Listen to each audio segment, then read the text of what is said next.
Before there were the Four Horsewomen or any of the other big names in women's wrestling, there was Lita. Yes, as one of the top talents of the Attitude Era, Lita helped set the groundwork for what would come years later with the Women's Revolution. From her time spent in ECW, to being one-third of Team Xtreme, all the way to her heelish antics alongside Edge and beyond, Amy Dumas has had one hell of a career. But how did it all happen? Well, join us today as we take a deep dive into her entire career journey in Miss Congeniality, The Lita Story. Amy Christine Dumas was born on April 14, 1975 in Fort Lauderdale, Florida, to parents Christine and Michael. And while she was growing up there, Amy would find an interest in the burgeoning alternative music world of the 80s, getting heavily into the local scene as she not only worked as a roadie for various bands, but also as a bass player herself for several too. Aside from that though, her other real passion lay in the world of professional wrestling, particularly with lucha libre stars such as Rey Mysterio, who she would regularly watch on WCW every week. And that was how, come 1997, after she'd dropped out of Georgia State University, she decided she wanted to try this out for herself too, with her from there traveling to Mexico to get trained in the national style, there learning from the likes of El Dandy, Kevin Quinn, and Ricky Santana. And by the time 1998 rolled around then, Amy was ready to hit the ring in front of an audience for the first time, with her early matches taking place in CMLL as she worked under the name of Angelica, showing off a high-flying daredevil style here that had rarely been seen in a women's performer up until that point. Still, even with this impressive skill set, when she returned to America later that year, she was met with a far less progressive industry that still saw her main role as being a valet to other male performers. And that then would be her position while she worked for both Maryland Championship Wrestling and Extreme Championship Wrestling over the next couple of years under the names of Angelica and Miss Congeniality, acting as a manager for Christopher Daniels in the former and Danny Doring in the latter. But even if she wasn't getting to show everything she was capable of at this point, she would have a chance meeting with two people while working with MCW that would shape her career going forward. And these people, of course, would be Matt and Jeff Hardy, who, instantly gelling with the Florida girl, decided to take her under their wing and train with her going forward. And in the end, it was this connection that would help her get a foot in the door with WWE as, after making a cameo appearance as one of the Godfather's hoes on the July 5th, 1999 edition of Raw, then making a brief stopover at Dory Funk Jr.'s Funkin' Conservatory Training School where she would tighten up her skills, the future women's champion would get an offer to sign with Vince McMahon's company full-time in November of that year, with her from there being sent down to Memphis Championship Wrestling for a while so as to learn the in-house style. And it was while in Memphis that she would be given the ring name Lita, as she there paired up with fellow luchador S.A. Rios, with her gimmick here being that she would frequently mimic the more acrobatic moves of Rios after he'd performed them himself. Obviously liking what they were seeing with this then, WWE officials would move the act up to the main roster on the February 13, 2000 episode of Sunday Night Heat, with Rios there winning the WWE Light Heavyweight Championship from Gillberg. And after that, the duo would be promoted to the main shows when they started a feud with European champion Eddie Guerrero and his mamacita Chyna for a time. Come May of that year though, Lita and S.A. Rios would have split after she'd found him cavorting with one of the Godfather's hoes and, in anger over this, he'd laid her out with a powerbomb. But while this may have seemed like a concerning move for the newcomer and her future career prospects, it all ended up being done with a reason, as by then, WWE had realized that the real-life connection she shared with the Hardy Boys could be translated to screen as, from there, she would be paired up with the brothers, with the trio becoming known as Team Xtreme. Yes, in the early 2000s, there were fewer acts more cool and more in touch with the youth of the day than Team Xtreme was, with their alternative look and risk-taking in-ring style. They fast became favorites of teenagers everywhere. And Lita in particular would not only become a favorite with teenage boys, but also with girls of that age too, who saw in her something they'd never really seen in a WWE women's performer before, an athletic and cool wrestler who they could identify with. As time went on and their popularity soared then, Team Xtreme would find themselves getting into a feud with TNA, with this one seeing Lita come up against her career rival for the first time, Trish Stratus. Yes, Trish too at that point had only recently joined the company after having spent her time prior to this working as a fitness model. And while many initially wrote her off as being nothing more than another piece of eye candy, Trish was adamant about becoming more, with her continually working to improve herself in the ring as, alongside Lita, she would go on to reinvent the women's division in the years that followed. So seeing a kindred spirit in the Canadian then, Lita and her rival would become fast friends behind the scenes, with this being a friendship that would only deepen as time went on, and the two became inseparable. In the ring, though, there was no love lost between them, and this would play out in a number of six-person intergender tag team matches over the summer of 2000. After that program ran its course for the time being, though, Lita would next set her sights on becoming the WWE Women's Champion, with her challenging Stephanie McMahon for this on the August 21, 2000 episode of Raw, winning the belt here and becoming part of the first ever women's main event in the company's history while she was at it. And now, fully solidified as the top dog in the division, the Florida native would spend the next few months defending against all comers. While this was going on, however, she would also get involved in the ongoing war between the Hardys and Edge and Christian, with it being an interference spot from the two heels that would actually end up costing her her title on the November 2nd episode of SmackDown.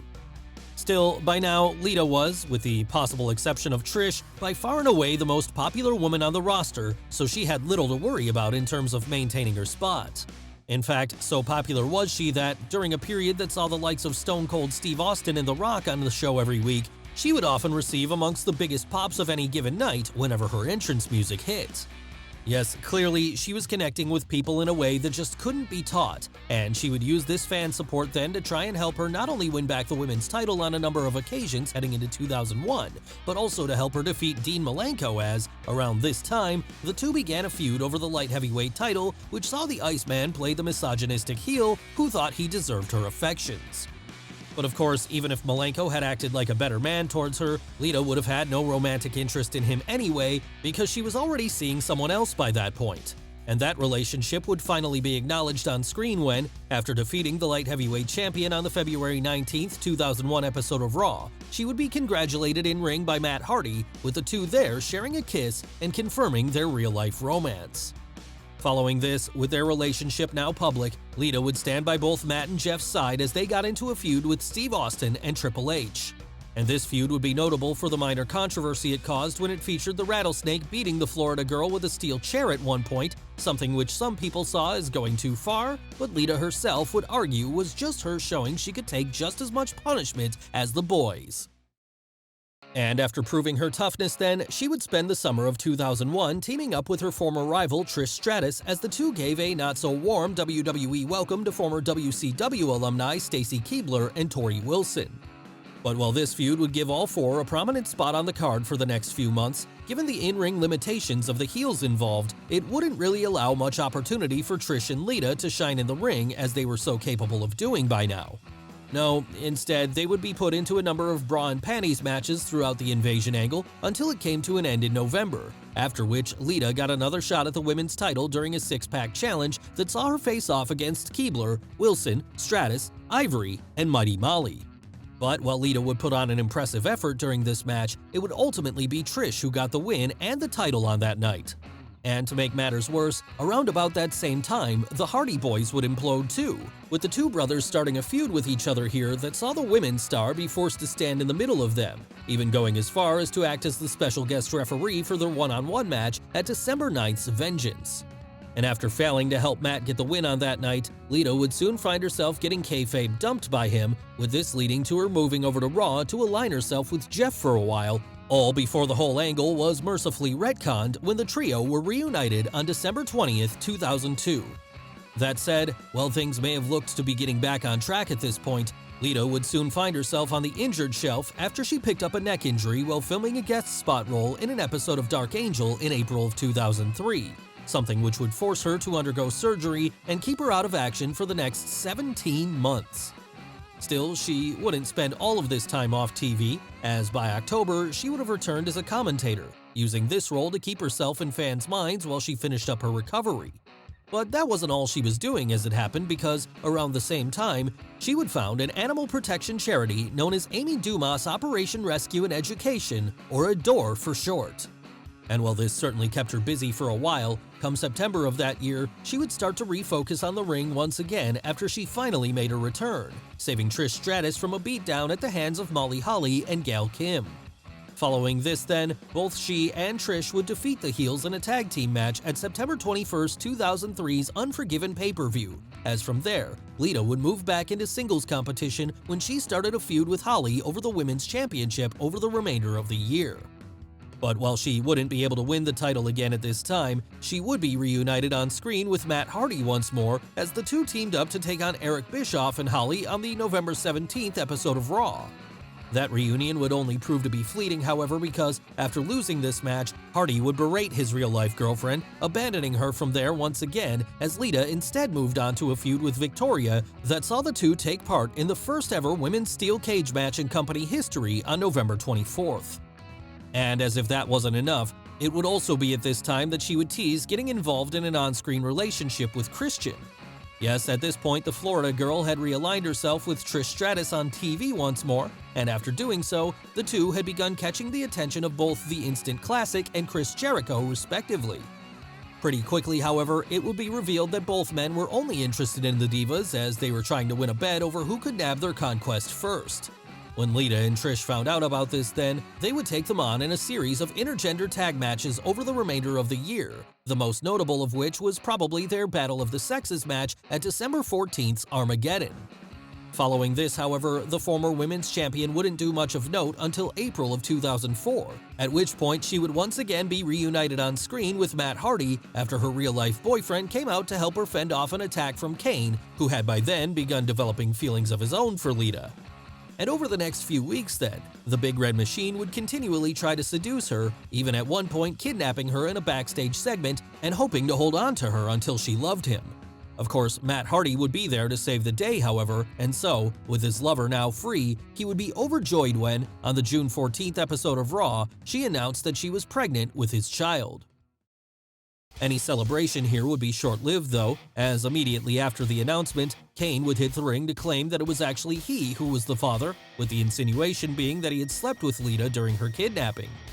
Yes, even by WWE standards, this story was already falling into pretty tasteless territory, and things would only get worse from there when Kane was confirmed as the father of Lita's unborn child right before he won a Till Death Do Us Part match against Hardy at August 15th's SummerSlam, with the stipulation being that, as he won, Lita would now be forced to marry him.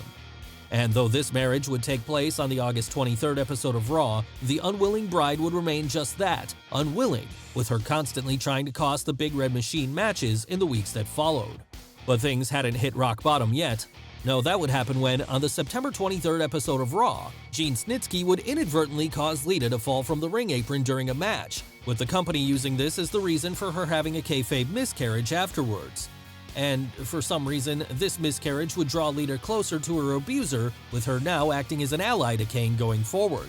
Yeah, this one's better off left in the bargain bin of history. Still, trying to recover somewhat from this career low, Lita would return to singles action when she got into another feud with Trish Stratus, with this one seeing the Canadian goad Lita over the supposed baby weight she'd gained as the two went on to have a violent brawl at that November Survivor Series, which saw the Florida girl legitimately break Stratus's nose. And using this as heat to build up for the rematch then, the two would continue to intensify things in the lead-up to Round 2 at January 9th, 2005's New Year's Revolution. Ultimately though, when the time for that match came, Lita would tear her ACL while performing a Lou Thesz press, with this injury being bad enough to keep her out of action for the foreseeable future as she once again had to undergo surgery. While she was off TV, though, it would be publicly revealed by Matt Hardy that he had discovered she'd been having a real-life affair with Edge, something which drew nuclear heat for both her and the Canadian superstar everywhere going forward as fans instantly sided with Hardy. One group who didn't side with him, though, were WWE management who, believing he shouldn't have been airing his dirty laundry in public, promptly fired the North Carolinian, with this only serving to draw even more hatred towards the two secret lovers from there. Perhaps that was why, when she returned from injury in May of 2005, WWE quickly turned her heel and had her align with Edge on screen, as it was clear by now that there was no way she was going to be able to maintain her babyface character anymore. And so, in the weeks that followed then, the company would echo reality by having Edge and Lita act as the top heel act in the company, flaunting their affair from there, as Kane was forced to act as the on-screen stand-in for Hardy, the spurned lover who, now betrayed by his lover, seeked revenge. That would only be temporary as it turned out though, because come July of that year, Matt Hardy would be rehired and would from there take over Kane's spot in the storyline. And while it may have seemed obvious for him to get the big babyface win come the end of this story, it would in fact be Edge and Lita who WWE saw more in at the time, and so, for the most part, they would make Hardy look like a fool, pretty quickly taking the wind out of one of the most heated feuds the company had stumbled upon in years in the process. That said, there was no lack of heat for Lita herself as, for the rest of her WWE career, she would be hated by fans everywhere she went, with her getting some vitriolic chants from crowds on a regular basis. So bad did it get, in fact, that at a certain point, some began to question if audiences weren't taking things a little too far as, at points, it seemed to get personal against her in a way that it never did with Edge.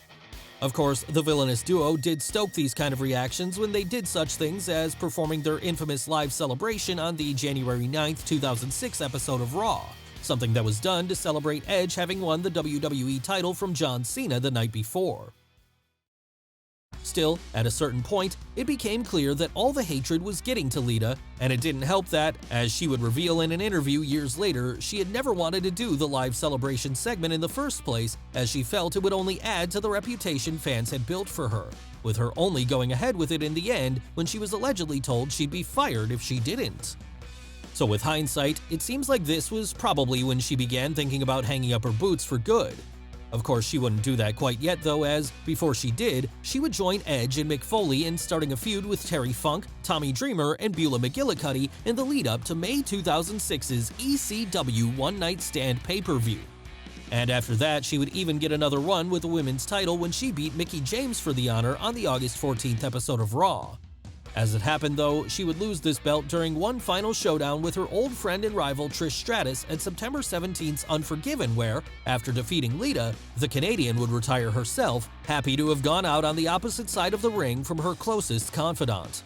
And while the Florida girl wouldn't be long in following her out the door, before she did, she would win the women's title one more time at November 5th's Cyber Sunday, with this reign lasting up until the point where she put over Mickie James a couple of weeks later as she prepared to leave once and for all herself.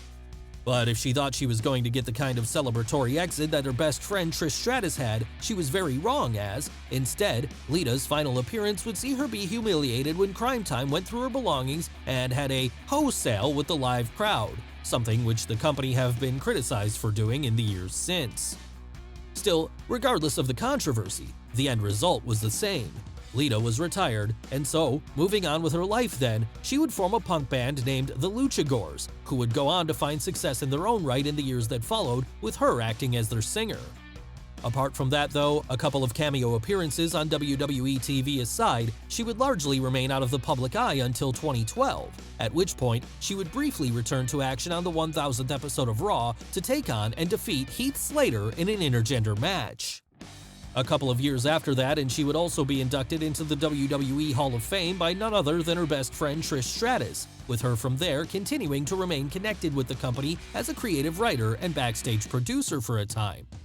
And as if that wasn't enough, in 2018, she would make another couple of returns to the ring. First, when she appeared as an entrant during the inaugural Women's Royal Rumble match, eliminating 2 women there before being thrown over the top rope herself by Becky Lynch. Then, when she teamed with Trish once more as the two faced off against Mickie James and Alicia Fox at the women's-only pay-per-view Evolution on October 28th.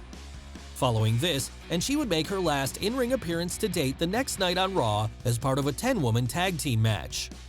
Will she make any further returns in the future? Well, that remains to be seen. But with her currently trying to get a scripted drama about the pro wrestling industry named Kayfabe off the ground, we imagine her focus will be on that for the foreseeable future.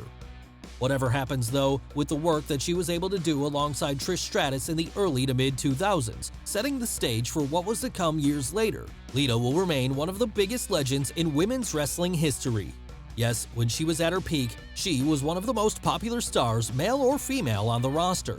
And with the likes of Bayley, Becky Lynch, and Naomi, just to name a few, citing her as a major influence in getting involved in the industry themselves, we're sure that, for as long as the division continues to grow, her name will remain in the forefront of everyone's minds as one of its true pioneers. Well guys, what did you think of the video? Let us know in the comments below. Don't forget to smash the like button, subscribe to the channel, as well as follow Wrestle with Andy on Instagram and Twitter. Thanks for watching, and we'll see you next time.